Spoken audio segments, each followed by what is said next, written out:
Alas 12 pasado ng madaling araw nang isilang ang isang malusog na baby girl ng 27 years old na ina nito na si Lea Mayrazo. Mag-aalas 12 ng tanghali kahapon nang magsimula siyang mag-labor ng halos 12 oras. Subalit hindi alintana ang hirap dahil sa ligayang dala ng kanyang bagong silang na supling. Nag-start po ako mag-labor. Wala pa ko yung na-expect na kahit na anong sakit. But nung nag-fully dilated na ako, masakit na pero worth it naman nung nailabas.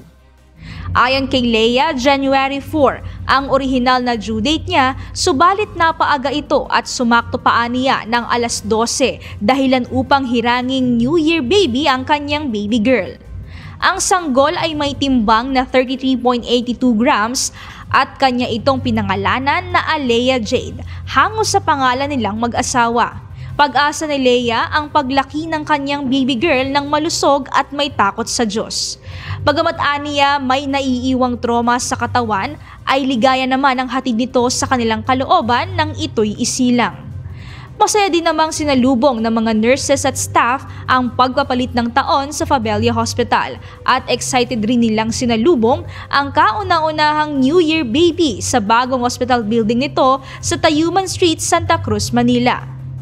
Samantala, kaugnay nito, ayon sa mga eksperto, ang mga sanggol na isisila ngayong 2025 ay tatawagin ng Gen Beta babies.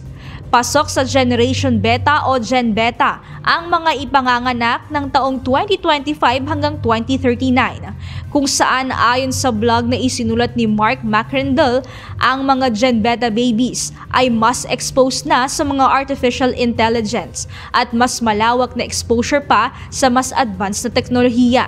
Ayon naman kay Lea, bilang ina ng isinilang na Gen Beta baby, nakadepende niya sa magulang ang pag-alalay lalo pat ipinanganak ang kanyang baby sa ganitong era. Well, nasa pagpapalaki naman yan, to limit na lang yung mga use ng gadgets hanggat hindi pa niya kaya intindihin. So, ayun lang, proper discipline kasi lahat naman ng sobra nakakasama.